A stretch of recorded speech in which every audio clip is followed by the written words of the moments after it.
Well, I was pretty fascinated by this. The New York Times ran an editorial yesterday. Take a look at this headline. It says, "Wear clothes? Then you're part of the problem." You know, I have to say I was pretty shocked that the Times is now running Katie Hill's internal staff memos as an editorial. I didn't expect that. I mean, hasn't this woman suffered enough? Just leave her alone, for God's sake. She's the victim in this, remember? But actually, no, this isn't, if you look closer, this isn't from Katie Hill, surprisingly enough. This is an environmentalist thing. This is the Times arguing that you're killing the environment by wearing clothing. And this they're not just referring to people like myself who go and kill baby polar bears to harvest their fur for slippers, which is a completely legitimate hobby, by the way, but frowned upon these days. No, they're saying that if you wear any clothing at all, you're killing the planet. So, of course, if the choice is between killing the planet or having to look at everybody naked, probably the former would be the wiser choice. Have you seen people recently? But really, think about what the environmentalists want from us now, okay? They want us not driving, not taking airplanes, not using electricity, eating bugs, going around naked, and they wonder why their message isn't resonating. It's a mystery. It's a real mystery, because it should be so viscerally appealing, this idea that we can live. They're inviting us to live like it's the year 200,000 BC. Who wouldn't want that? Run around naked, eat bugs, eat worms and beetles, die from a tooth infection when you're 37. It's a great life, a short life, but a great life. But for some reason, people aren't into it. I can't quite figure that out. Okay, today we're going to talk about, we got a bunch to talk about today, including a big bombshell from Project Veritas and James O'Keefe. This is a literal bombshell. Well, not a literal bombshell, but that would be not safe. But this is a big story. We're going to talk about that. Also, if you remember that reporter who dug up dirt on the guy who was doing charity work for kids, Carson King, and the reporter tried to cancel him based on the old tweets that he had written, but then the reporter ended up getting canceled instead. Remember that? Well, he's speaking out now, and he wrote an article and has revealed that apparently he hasn't learned a damn thing, surprisingly. And a prominent abortionist celebrates his birthday in an appropriately disturbing way. But I also have a clip from this abortionist that completely decimates pretty much every pro-abortion talking point. And I want to play that for you today. But first, a word from Lightstream. You know, the holidays are approaching, and you may be thinking about how you're going to save some extra money. Well, I've got an idea, because we all have this in mind, right, as the holidays come up. I got an idea that maybe you haven't thought of yet. You can consolidate your high-interest credit card balances to a lower rate and save with Lightstream.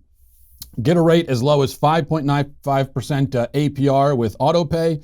It's much lower than the national average interest rate of over 20% APR. So just compare, 5.95% with 20%. That's how much you're saving. Plus, your rate is fixed.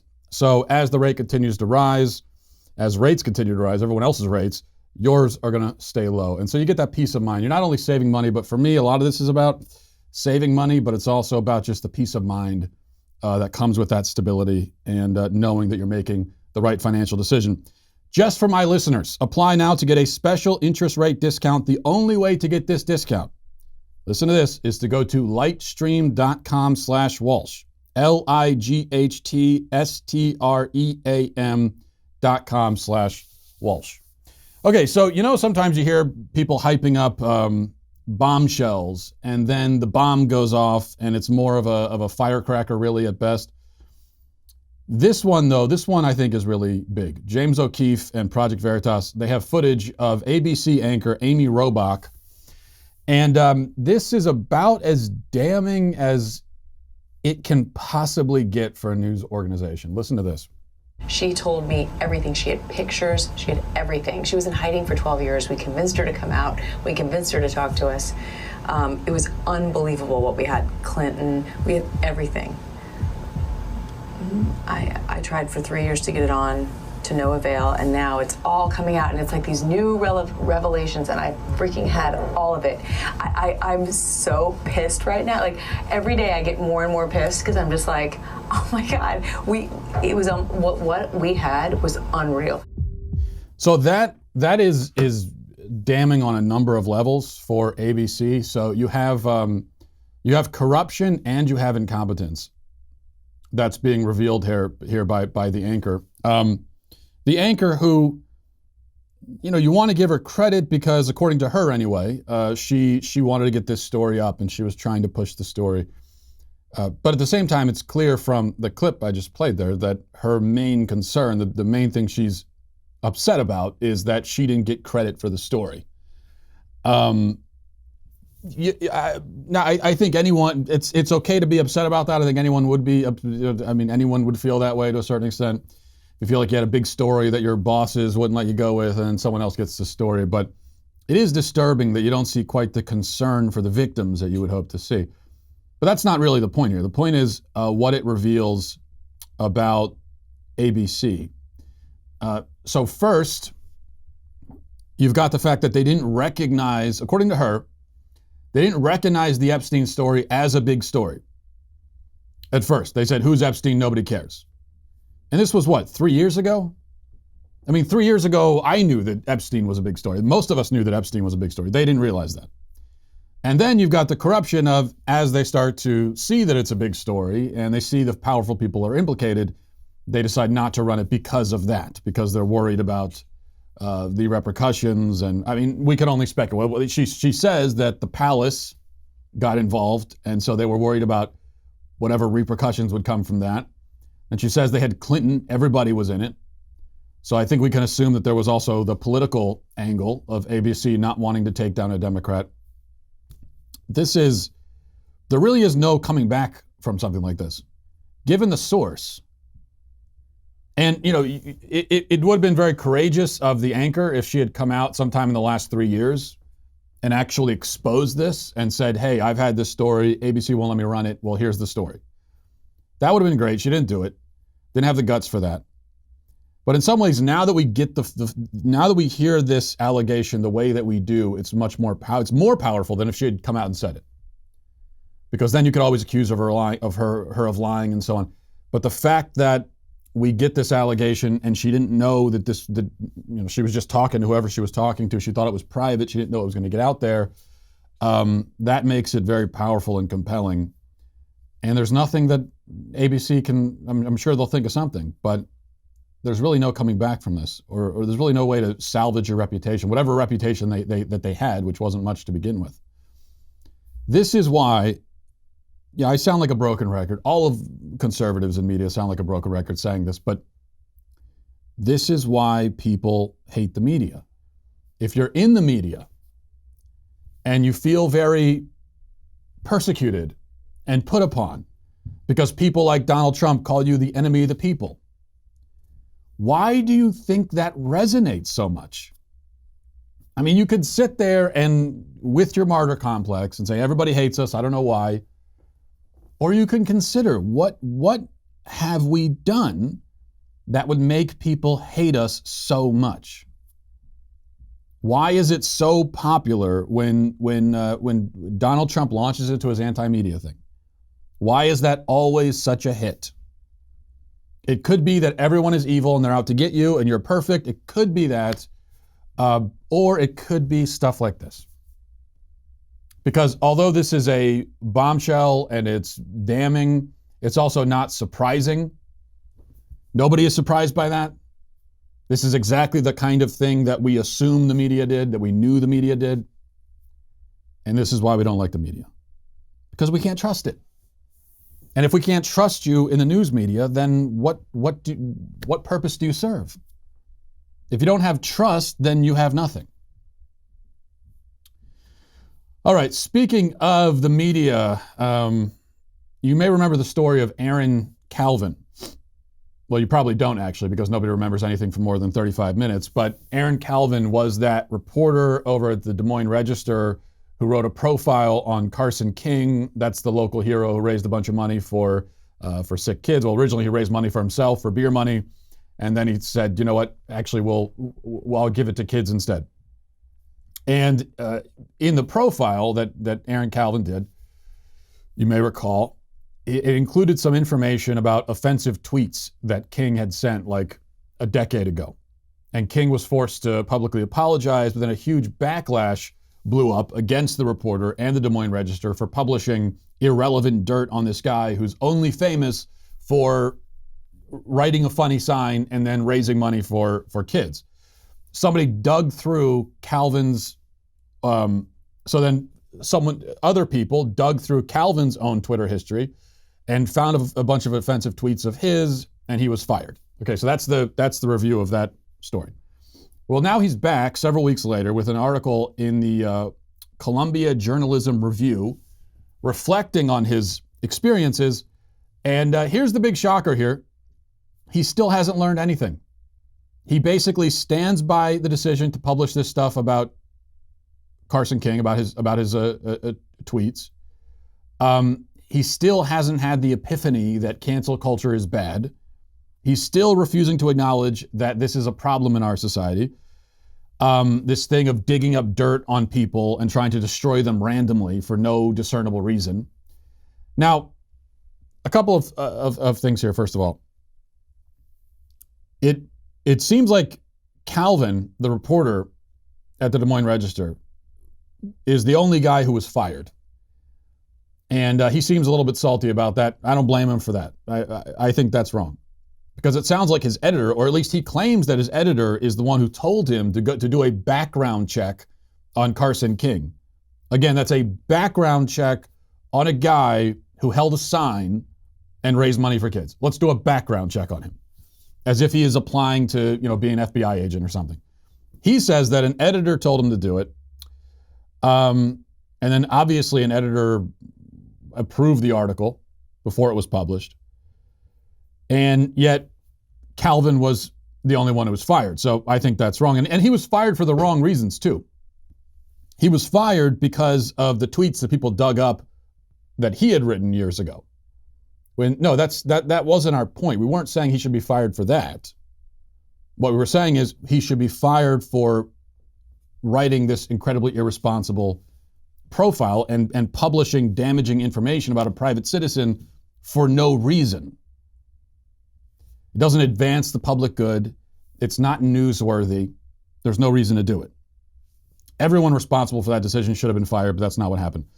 Also, Calvin said he got a bunch of death threats and so on, and that's obviously wrong. As someone who myself has been the target of that kind of treatment, it's hard for someone who's never been targeted by the outrage mob with the death threats and the death wishes and all of that. It's hard to understand how overwhelming and scary that can be. Of course it's scary because all these people, you don't know who they are.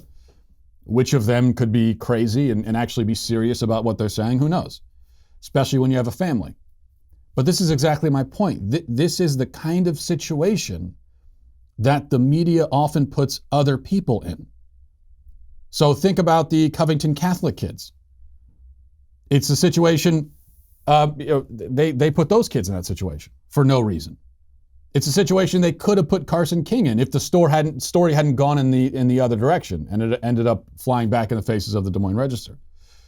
And yet this is a lesson that Calvin refuses to take from all this. He refuses to take this lesson. In fact, he still denies that cancel culture is even a problem. Here's what he says on that. I just thought this was fascinating. After everything he's been through, and after everything everybody was saying, why we object to this, here's what he said. He said, "Meanwhile, I lost my job, work that I was good at and proud of. My family has deep roots in Iowa, and I grew up reading the Register. The writer Jesse Singal gleefully pointed out on Twitter the irony of the fact that I had shared a New Republic article on the fallacy of cancel culture before I was fired." He shared an article, fallacy of cancel culture, meaning he shared an article about why the cancel culture doesn't really exist or it's not a problem. And he continues, "But I still don't believe in the boogeyman of cancel culture. I was not canceled, I was fired. That's an important distinction. I'm far from the first person to be doxxed or to endure an online mob. It's more of a common occurrence and turns more quickly violent for women or writers of color. With the support of my partner and my friends and family, I was able to avoid collapsing beneath the weight of the great hatred directed toward me. Some of my former colleagues at the Register have reached out to communicate their support. Blah, blah, blah. The specter of cancel culture is a concept most often invoked to protect those in power, often straight white men such as myself, from facing consequences for their actions. but I want no part in it. I'm not going to start a YouTube channel railing against the perceived dangers of PC culture. I believe I lost my job unfairly. At the same time, I firmly believe that people, especially those in power, should be held accountable for what they say and what they do. Yes, except that Carson King is not a person in power. That's the whole point. And you're holding him responsible for some crap that he posted 10 years ago when he was a kid. And this is how it is with the media. They can't, they're incapable of learning. And no matter what happens, if they ever suffer any backlash, or if they suffer the same kind of treatment that they heap on other people, it never has the effect of making them stop and say, hey, wow. There's never any self-reflection, never any real self-reflection. Whatever happens, it only proves what they already thought. So that's the fascinating thing for Calvin here, is that after all of this, it only proved what he already knew to be the case. Fascinating how that works. All right, before we move on, I want to tell you about Veritas Press. And as someone with 4 kids myself, this is very important for me. If you have kids, I want you to pay attention. Veritas Press is the leader in providing a classical Christian curriculum in online courses. Every child, whether homeschooled or in a traditional school setting, should know the significance and application of history in their own lives. And Veritas makes that happen. It's not just about remembering names and dates and places and being able to regurgitate that information. When I went to public school, that's what history was all about. It was just about regurgitating information, memorizing the dates, and then putting it down on a piece of paper. But this is so much more than that. This, this breathes life into the history. It makes it come alive so that children can sort of experience it for themselves in a way and learn. These courses are the most exciting way to learn. Your child will experience history as never before, and they're going to want to continue learning. That's the other thing about education. It should be self-perpetuating. You learn and you should want to learn more. That's a really important aspect of education that's often lost. But with Veritas Press, it's definitely not. Every feature of every course is designed to engage your child and what they're learning with games, videos, interactions to win your child's attention and foster a love of learning. It's all about that, the love of learning. Your child will be able to learn at his or her own pace, and you'll have one less subject to teach, saving yourself valuable time when you sort of delegate that to Veritas Press. Best of all, your child will master the material, guaranteed. If you're not satisfied, then you get your money back. And as listeners to this show, you can save $100 on every self-paced course you purchase. Go to veritaspress.com/Walsh, choose your subject, select your course, use the code Walsh at checkout. That's veritaspress.com/Walsh. Okay, here's a picture, I think first posted by Abby Johnson, prominent pro-life activist, and then it was and then Live Action also took it, posted it. So take a look here at this picture. They say this is abortionist / serial killer Leroy Carhart, and if you're in the pro-life movement at all, or if you're familiar with it, then you're familiar with that name, Leroy Carhart. He's one of the most prominent abortionists. He's also done thousands of late-term abortions. Well, here he is celebrating his birthday, ironically. And remember, of course, he's killed a lot of babies in his day. That's his specialty. The kind of human he specializes in killing, especially, are the late-term babies. But you see that sign on his desk. The sign says, "Even on my worst day, I'm killing it." Now, I just want to show you that because do you think that's a coincidence? Do you think that's there by accident? Obviously not. This is entirely intentional. And I'll tell you how I know it's intentional. One, because abortionists are sick and evil and deranged people. So you think about those undercover tapes at Planned Parenthood, where Planned Parenthood officials were joking about killing babies and joking about, hey, if they sell enough dead babies, they can get a Lamborghini. This is very common among abortionists and in that realm, this kind of quote unquote humor. These are really absurdly, cartoonishly evil people. Like if abortion didn't exist and I wrote a screenplay with characters like this, with guys like Leroy Carhart, you would say that it's way too outlandish to be believable. And here's the other thing. Leroy Carhart, as someone who performs late-term abortions, absolutely knows and acknowledges that he kills living babies. And I know that he acknowledges that he kills babies, because he said so himself. And I want to play this for you. This basically got no attention when it first came out, but I think it deserves a lot more attention than that. The BBC did a report on the abortion war in America, as they called it. And as part of that report, they interviewed this guy, Leroy Carhart. And I want to show you just a brief clip of that interview. Listen to this. What counts as a medical need, in your view? I mean, if the woman is really stressed about her pregnancy, how qualify her for it has to get more to the point of depression, not just stress. And it fit within my confidence of what we could do safely. I would do that. Right up until when? Late 38 weeks, 39 weeks? I don't know. That you're not comfortable saying? I'm not going to say that. Yeah. To the fetus, it makes no difference whether it's born or not born. The baby has no input in this as far as I'm concerned. But it's interesting that you use the word baby, because a lot of abortionists won't use that. They'll use the word fetus because they don't want to acknowledge that there's a life. So I think that it is a baby, and I use it with the patients. And you don't have a problem with Absolutely killing a baby? I have no problem if it's in the mother's uterus. There's just so much in that one little clip, and all of it is utterly devastating to the standard pro-abortion arguments. First of all, he admits, you caught that at the very beginning there. It's just really important.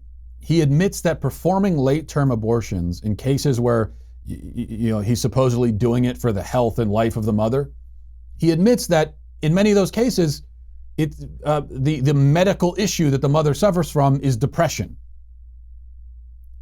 So keep that in mind. Keep that in mind whenever someone says, and you hear this all the time, you hear people say that, late-term abortions, that's not even a problem. This is just something that pro-lifers make up, or something that anti-choice people make up, as they would phrase it. Because if someone's doing a late-term abortion, it's only because the mother's health is seriously in jeopardy and they got to do it to save her life. Not according to Leroy Carhart, who actually performs the abortions. He's saying that if a mother comes to him and says, I'm depressed about being pregnant, that is a, quote, medical reason to get an abortion. Which actually makes a lot of sense. Because this idea that a person at a late stage of pregnancy could have some sort of actual physical medical complication that would necessitate an abortion is ridiculous. Now, it's very possible that a woman in the later stages of pregnancy could have a serious physical medical complication. That would mean that she can no longer carry the baby. But in those cases, if you're interested in preserving the baby's life, you would just deliver the baby alive.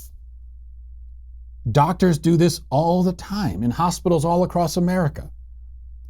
They have emergency C-sections and so on. It's a very common thing. But with late-term abortions, now, if it's a late-term abortion, there is going to be a delivery. Either way, the baby's coming out. It's going to be delivered. The only question is, are you going to kill the baby before you deliver him or not? So with the late-term abortion, all you're doing is adding an extra step. And that extra step happens to involve killing a human being. There is no way that extra step of killing the baby first could somehow be necessary in order to save the mother's life. No, that's not what it's about. It's just about killing the baby for the sake of killing a baby. And the medical complication is often something like she's just emotionally traumatized by the fact that she's pregnant. But it doesn't end there. He also then justifies abortion by saying that it makes no difference to the baby if the baby is born or not born. The baby has no input, he says. Now, this is, of course, callous and cruel in the extreme, but this is the kind of rationale that abortionists use. I think sometimes it surprises people to learn that abortionists, especially when they're talking amongst themselves. Now, in this case, he's talking to a reporter, so he was being a little bit more honest than usually they're willing to be. But abortionists don't bother with all the euphemisms and everything, oftentimes, that people in the pro-abortion movement do. They know what they're doing, and their reason for doing it is just, hey, the baby just doesn't mean anything to me. I don't care. But of course, with that attitude, to say it makes no difference to the baby if it's born or not born, which I suppose is another way of saying that the baby isn't really, isn't fully conscious of what's going on, and doesn't have quite the self-awareness, that a human does later in development, which is true.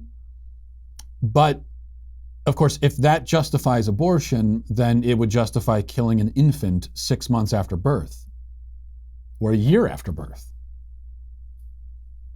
And I suspect that a guy like Leroy Carhart would have no problem with that. If it was legal, he would do that too.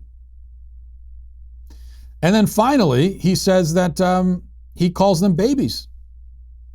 He says, yeah, they're babies. I'm killing babies. Sure. He's got no problem saying that. He even calls the baby a baby to the mother. He even calls the mother a mother. Which just shows you that all of the talking points, all the obfuscation, all the ways that pro-aborts try to sanitize this, well, for the guy who's actually doing the deed, that's all useless. And it's useless because he knows what he's doing. He sees it for himself. He knows what this is. He knows that, of course, it's a baby I'm dealing with here. What else would it be? It's just that he's gotten himself to a point, he's gotten his soul to a point, or he has sufficiently removed his soul, forfeited his soul to a point where it doesn't bother him. All right. Let's see here. We have this, I mentioned this interesting article in the Federalist that I think we'll save for tomorrow. But I do want to talk about this because Chad Felix Green, who's a great writer over at the Federalist, he wrote a report analyzing this claim that there's an epidemic of anti-trans hate crimes. I'm sure you've heard this claim many times. In fact, we heard it at that Democrat town hall a couple months ago, where someone got up and was screaming about how I'm pretty sure the phrase was a claim that people are out hunting trans people. Well, Chad Felix Green took a look at this claim, and he took a look at the actual supposed instances of anti-trans hate crimes and found, unsurprisingly, that this is an epidemic that doesn't exist. And we'll talk more about that tomorrow, because although it's been a pretty dark show in some ways, I feel like I unfortunately have to continue that trend and show you another disturbing clip. This one from a Pete Buttigieg rally. These are Buttigieg supporters, and look at what they're caught on tape doing. It goes to the song High Hopes by Panic at the Disco, which is kind of the walk-on song for Pete. The way that the dance goes is very, very simple. You kind of like a push down to the right, and then down to the left, and then up to the right, and up to the left. Super simple dance. And then you do the same thing, but you do a roll to the right, roll to the left, roll up to the right, and roll up to the left. And then you do 2 claps. And then you go back and forth just up in the air, right? So it looks like this to the music. And I encourage you all to do it along with me so that I don't feel silly.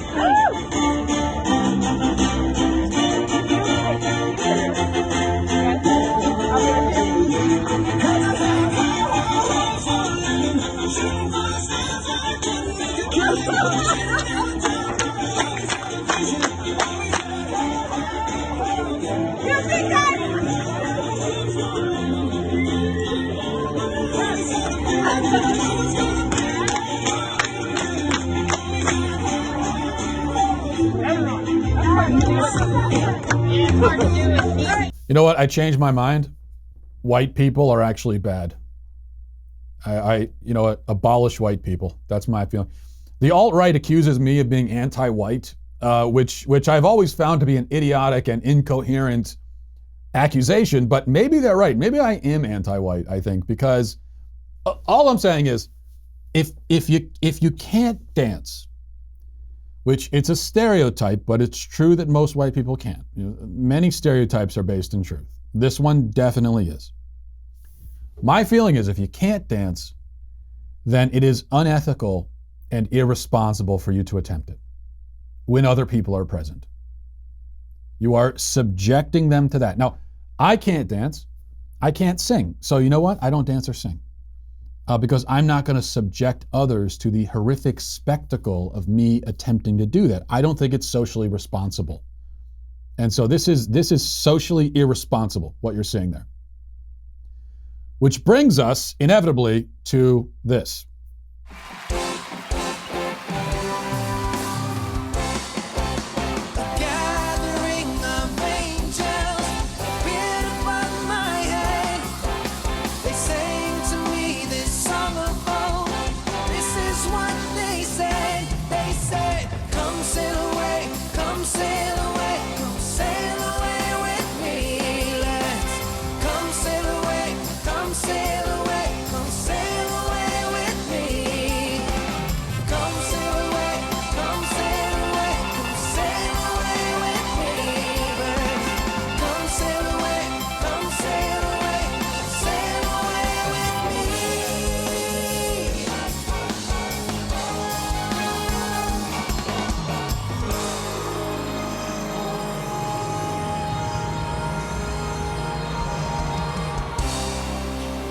Yes, Sean Spicer is still on Dancing with the Stars, and his dancing is getting worse each time. His outfits are getting worse each time. It's almost like he's doing it on purpose. But he got voted through again, I think, last night, didn't he? And I'm going to say this. I don't say it lightly. I mean every word of it. The people responsible for this continued spectacle of Sean Spicer dancing, those people are domestic terrorists. This is an act of domestic terrorism. By voting Sean Spicer through, you are tearing at the very fabric of our society. Think of the children who are being exposed to this.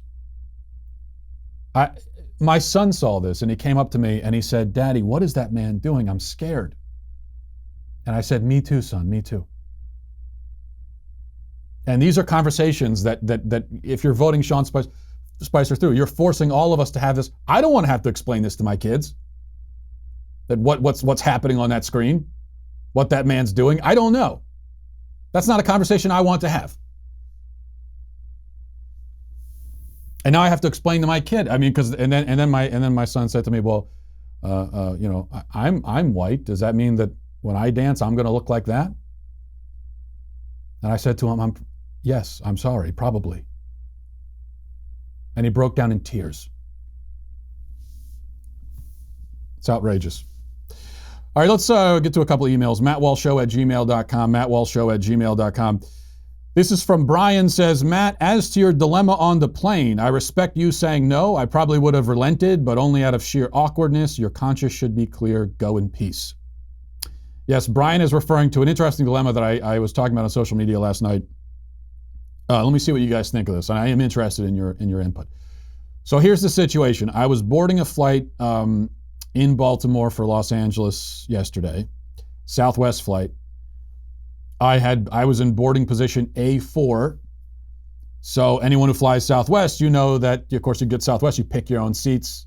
So whoever gets on the plane first, you get your pick of the litter. And I was one of the first people to get on the plane with my position A4. I can't tell you how excited I was when I saw that A4 position on my boarding pass. I was so excited. I skipped onto the plane whistling. That's how happy I was, if you can believe it.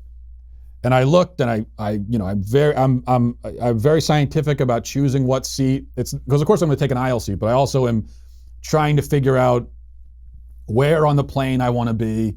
I don't want to be too far in the back, but also don't want to be too far close to the front in case the plane crashes. because then, you know, the further back you are, the better. Also, if you're more towards the middle, you feel the turbulence a little bit less. Then I'm also thinking about, you know, I don't want to be too close to the front, because then probably I'm gonna end up with someone sitting in the middle next to me. Maybe if I'm a little bit, maybe I can sort of lose myself towards the back. Anyway, so I had this whole process. I picked my seat. Well, about 9 hours later, when Group C was boarding, a guy comes on with his wife. Only middle seats are left. You know, if you're like C30 and later, then you're screwed. It's just you're going to be in a middle seat. That's all there is to it. Or you're going to have to sit in the overhead bin, even perhaps. Maybe they'll put you down below, tie you to a wing or something like that. So this guy comes on with his wife. He's only got middle seats. They're going to have to sit in different rows in middle seats. This guy decides to sit in my row in the middle seat. But then he asks me if I wouldn't mind moving to a different seat, moving from my aisle seat to a middle seat in a different row so that his wife can sit next to him. That's what he asked me.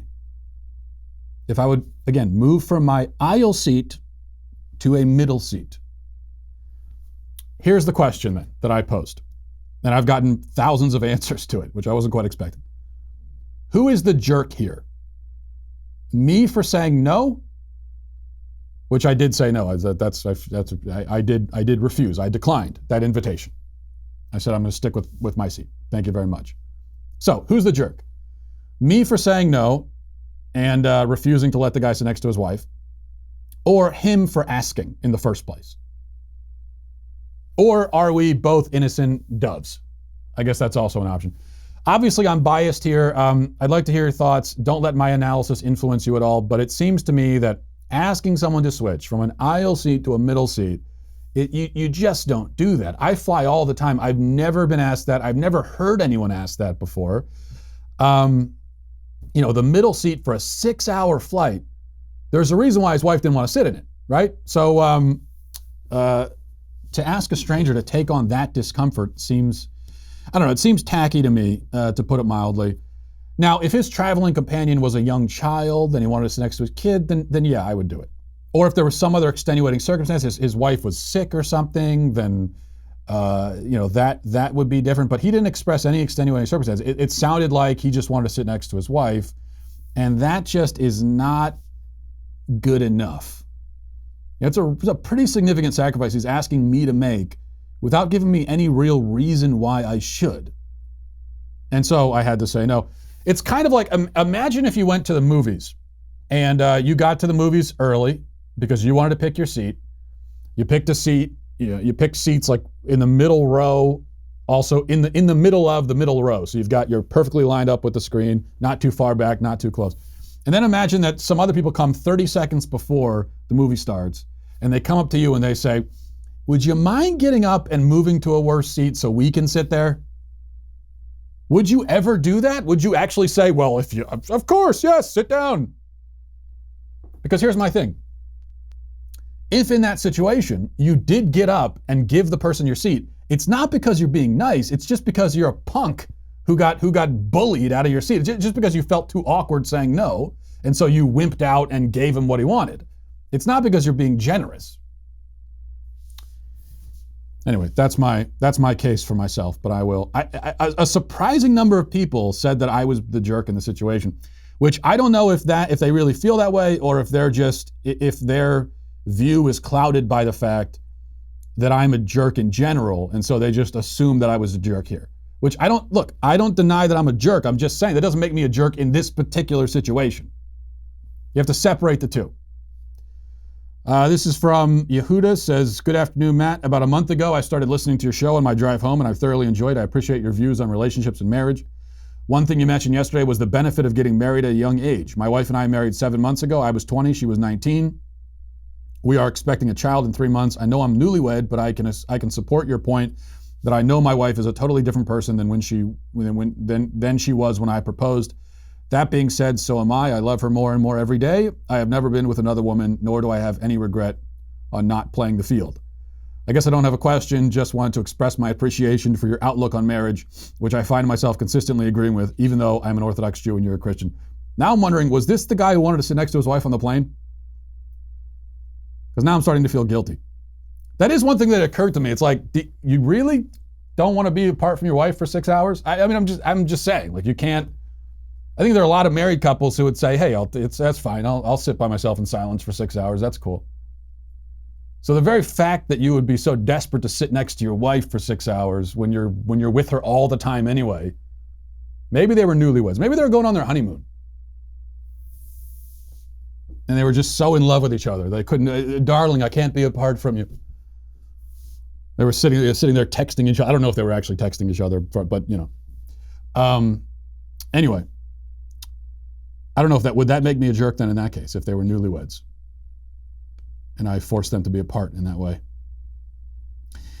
No, but thanks for the email, and congratulations on the marriage, by the way. I think you guys made a great decision. As I said yesterday, I'm a big proponent of marrying young. It's not for everybody. Of course, we all have to make decisions that are right for us in our particular situations, but I certainly think that it's something that once you're an adult and you leave the house, it's something to at least consider, and starting that journey together. And I think you guys will be happy that you did. So congratulations again. Finally, this is from Michael. Says, I'm a libertarian conservative and agree with much of what you say. I agree on conservative values, but do not believe the government should be used to push said values. On the topic of allowing people to kill themselves, I disagree with you. I do not want anyone to kill themselves, and this is assisted suicide we're talking about, as we've been discussing in the email portion for the last few days.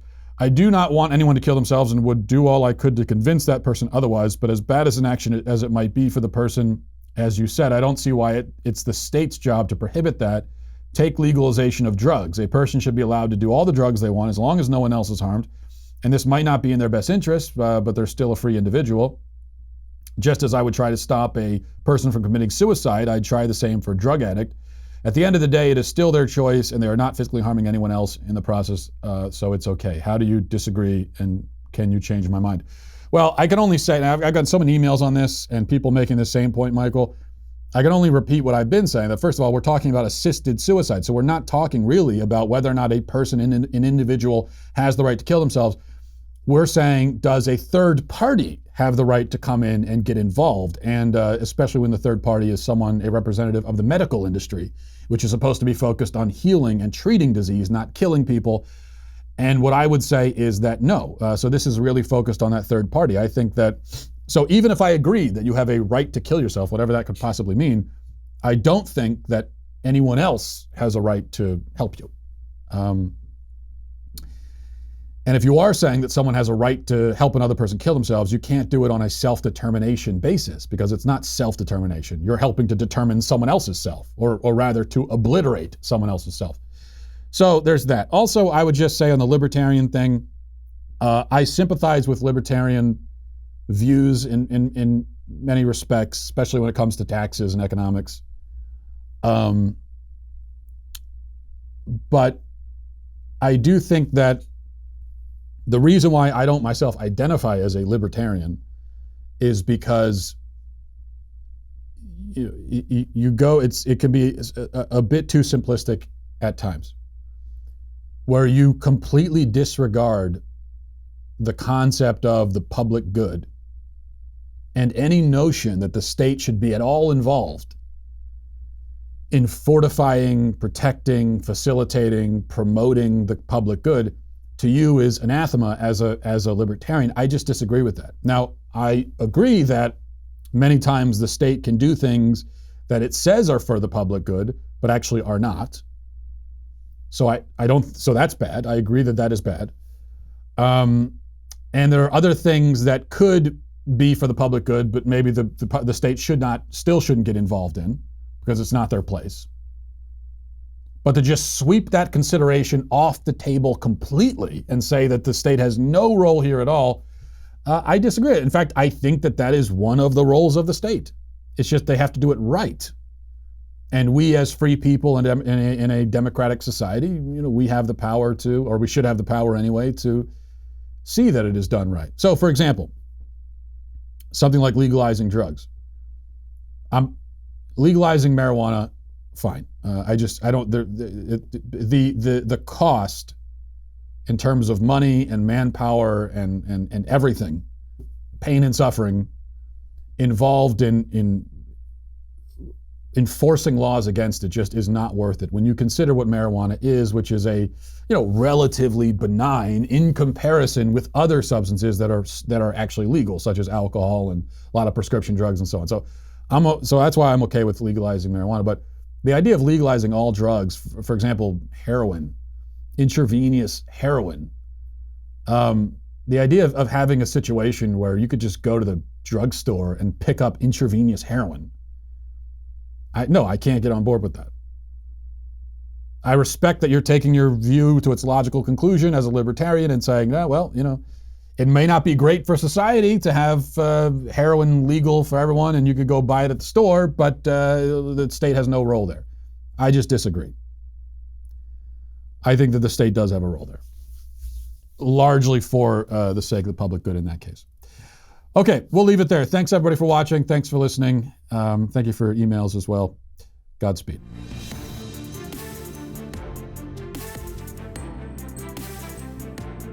The Matt Walsh Show is produced by Robert Sterling, associate producer Alexia Garcia Del Rio, executive producer Jeremy Boring, senior producer Jonathan Hay, our supervising producer is Mathis Glover, and our technical producer is Austin Stevens, edited by Donovan Fowler.